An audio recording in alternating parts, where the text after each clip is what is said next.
Welcome to the Real News Network. I'm Sharmini Pires, coming to you from Baltimore.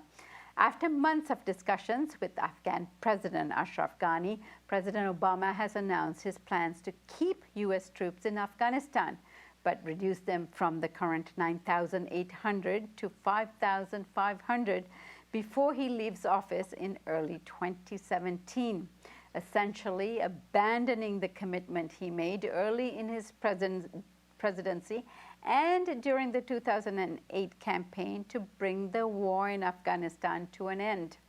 Obama cites the deterioration of security and weakness of Afghan forces as the reason for keeping the troops in Afghanistan. Here is what he had to say. The bottom line is, in key areas of the country, the security situation is still very fragile, and in some places, there's risk of deterioration. Fortunately, in President Ghani and Chief Executive Abdullah, there is a national unity government that supports a strong partnership with the United States. During their visit earlier this year, President Ghani and I agreed to continue our counterterrorism cooperation, and he has asked for continued support as Afghan forces grow stronger. Several Republican candidates, including Jeb Bush and Chris Christie, praised the move, reflecting perhaps the shared position by both parties on U.S. foreign policy. The announcement comes weeks after the U.S. resumed bombing in Afghanistan, where on October 3rd, United States Air Force AC-130 gunship attacked Médecins Sans Frontières Hospital in Kunduz, killing 22 people, injuring 30, and 33 remain missing. The Taliban forces have withdrawn from the city, and since then, UN is saying that they have begun flowing essential supplies and food to the city. Now joining me to discuss all of this is Junaid S. Ahmad. Junaid is the director of the Center for Global Dialogue in Lahore and is also professor of law and politics at the University of Lahore, Pakistan. Thank you so much for joining us, Junaid.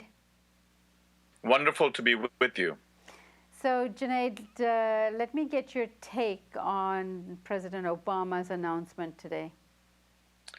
Well, I think it's an extraordinary admission of what most serious analysts know of the situation, which is that basically now more than a decade and a half after the U.S. invasion of Afghanistan in 2001, nothing has improved.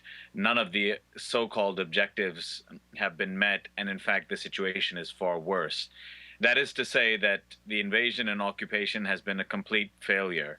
And while the U.S. and NATO forces do want to somewhat wash their hands away from the larger mess that's been created there, they can't allow it completely to go to those forces that are going to be hostile to both the Afghan government and to larger U.S. NATO interests in the region. So I think that what Obama's declaration today of maintaining this troop presence there is an admission of is that the country is in fact far more unstable. The situation is far more fragile, in fact, than it was even in 2001. And that's largely because of the U.S. NATO occupation, all the crimes that have accompanied it, and the incompetent and corrupt government that it installed in Kabul that just continues today in the face of President Ashraf Ghani. And cite what you think are the reasons for such a failure after 14 years. Right. Well, I think that, first of all, it wasn't exactly very clear what the objectives were even in the first place. Today, President Obama again cites, we have to be there to prevent Al-Qaeda from doing anything harmful there or against America. Al-Qaeda is insignificant there. It was even then, and it is even more so now. And in some ways, this continues to be this incredible bogeyman used to deflect attention away from real resistance that emerged right away to foreign occupation in Afghanistan. Now, that came largely under the banner of the Taliban, but the Taliban itself became an umbrella group for a whole bunch of various resistance forces in Afghanistan. And of course, now you have the added dimension of a far greater terrorist threat, if you will, and that's in the form of ISIS. So this is a real scandal. Now, there's so many reasons that have emerged to motivate this resistance. It, of course, includes the criminality of the occupation itself. Just recently, basically a war crime committed in terms of targeting this Doctors Without Border hospital. But that's just the tip of the iceberg. Such types of things have happened routinely throughout this more than now a decade and a half of this occupation. All sorts of war crimes, drone attacks, special forces invasions into homes that have humiliated the population. Add to that the puppet regime, first of Hamid Karzai, that was parachuted into Kabul, and the corruption, the arrogance and incompetence of that regime, which simply siphoned off billions of dollars to its cronies and its allied warlords. And all of this, of course, the Afghan population did not take too kindly of. And so that's why so many grievances have emerged that have provided the reservoir of support to any resistance force that has emerged against the occupation and the government in Kabul.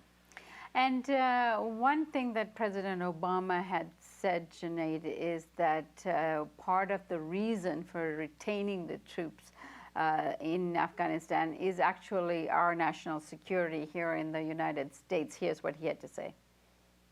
But as your commander-in-chief, I believe this mission is vital to our national security interests in preventing terrorist attacks against our citizens and our nation. So, Junaid, do you think there's still a threat to the United States inside the borders here? Yeah, I mean, this is just absolutely ridiculous. And it's what is the most absurd and scandalous part of what Obama is saying here is the failure to recognize that, in fact, it has been the policy of this very aggressive, incompetent, humiliating occupation, which has only increased the likelihood of a greater security threat to the United States. The Taliban resistance forces that have emerged in Afghanistan are very much waging a local struggle, that whether you like them or not, and of course, most of us disagree vehemently with a lot of people, but their struggle is a local one, contestation for power in Afghanistan. Al-Qaeda had its global ambitions. It became largely irrelevant. Of course, what has happened now is that, and the same thing that's happened in Iraq and in Syria, is the emergence of a real threat, and that's ISIS, which has, of course, been, the emergence of it has been precipitated by the type of social conditions created by the wars and occupation, not just in Afghanistan, but of course in Iraq as well, and what's been going on in Syria.